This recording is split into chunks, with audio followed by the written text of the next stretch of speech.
My name's Nico, I'm an alcoholic. Hey, So I'm going to talk on steps 4, 5, 6 and 7. So in step 3, I've made a decision to turn my will and my life over to the care of God. And in step 4 is the first set of actions I take that flow from that decision. So in step 4, what I'm doing is being prepared to look at the way I've been perceiving the world, the way I've been seeing the world, and become open to altering that viewpoint. And I actually really like step 4. It was a wonderful experience to go through, and I was taken through it very carefully and very clearly. And I'll just run through the real practical things. So I was told to take a stack of paper, and on the top of each sheet, one at a time, to write the name of a person I felt uncomfortable with, you can call it resentment, and limit it to 20 or 25 because that was enough. And then to call my sponsor, I called him and he said, right, okay, so now next thing you do is you write 1 or 2 bullet points about what it is that they've said or done that has upset you. So I did that. He said, okay, call me back, called him. He said, okay, the next thing you do is you're going to look at what area of your life their action or what they said has affected. And this was such an interesting and useful exercise. And the big book identifies 7 areas of self. So I get to see it, how this person's behaviour or action or what they've said has affected my pride, how it's affected my self-esteem, how it's affected my personal relations, that is, how I think people should treat me. Those personal relations in the area of sex are how I think they should treat me in sex. My security, what I believe I need in order to feel okay. My ambitions, what I believe I need in order to feel happy and joyful and satisfied. And finally, my finances, how they've affected my finances. And I go through systematically, and there are some very useful questions that can unlock each of those areas. And get it all down on paper. And what I began to be able to see was what had been affected by these people's actions was not actually my true self. What was being affected was my ego. And my feathers got ruffled and it made me feel, I felt uncomfortable. But deep down, nothing in me had really been harmed. And that was the perspective from which I was able to systematically go through a process of forgiveness of those people who had supposedly hurt me or harmed me. And one very useful point on forgiveness that is part of step 4 is that forgiveness consists in 2 parts. There's the decision to forgive, and then there's the process of forgiveness. I can make the decision to forgive very quickly, and sometimes it can take a while to fulfill or bring into effect the experience of forgiveness.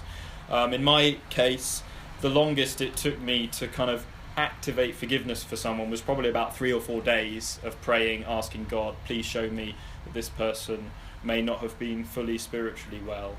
Please show me them from your perspective. I know that they're a child of yours and you love them. Please help me to show towards them the same kind of love that you have towards them. And that's what I do in that section of step 4. And then finally, I look at where I was at fault. And often you'll hear in AA or in fellowships, what was my part in it? But the book is very clear. It doesn't say what my part was. It says, where was I at fault? Where was I to blame? Where was I wrong? And where did I do harm? So I put out of my mind the other person completely and just look where I was at fault. And sometimes there are egregious things that I've done.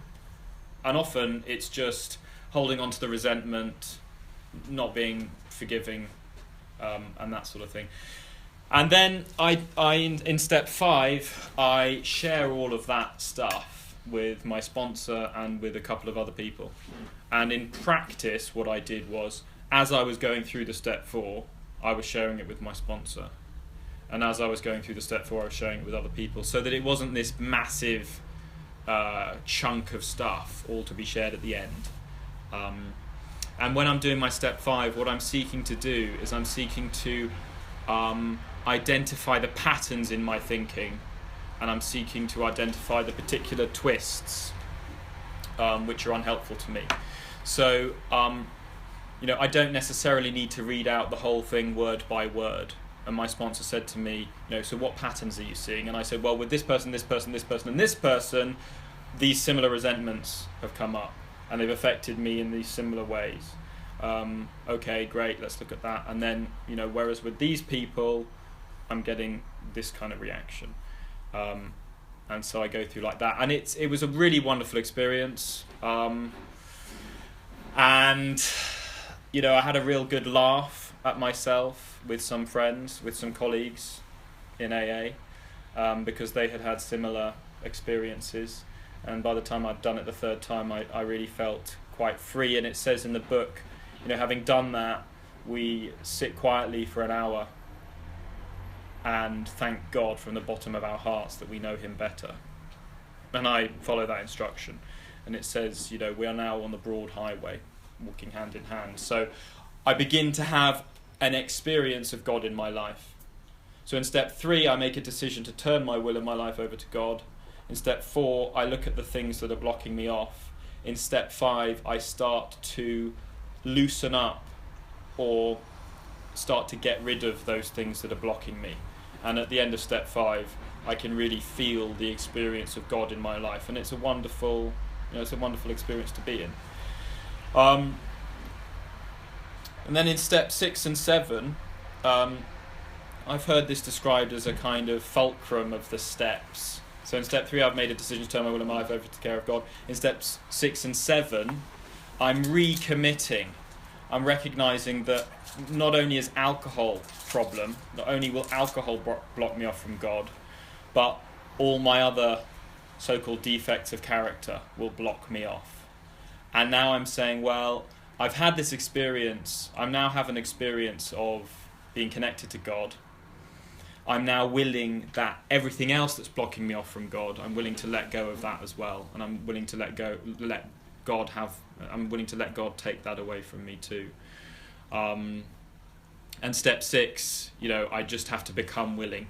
And, what does that really mean? It means I look at how those defects of character, the selfishness manifested in various different forms is keeping me blocked off. And when I get to see that, the willingness to have it removed comes quite quickly.